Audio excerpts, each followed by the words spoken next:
کیا اسرائیل انسانی امداد کی آڑ میں غزہ کے شہریوں کو خوراک میں نشہ آور ادویات دے رہا ہے؟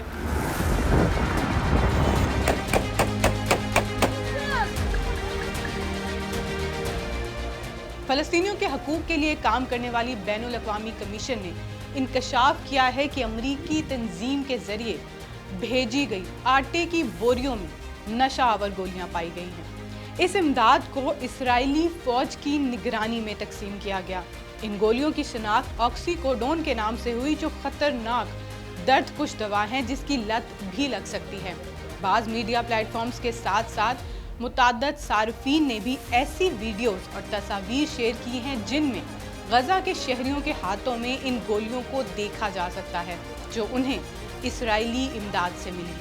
غزہ کے میڈیا دفتر نے اسے ایک منظم سازش قرار دیتے ہوئے کہا ہے کہ اس کا مقصد فلسطینی معاشرے کو تباہ کرنا اور غزہ میں نشے کو عام کرنا ہے۔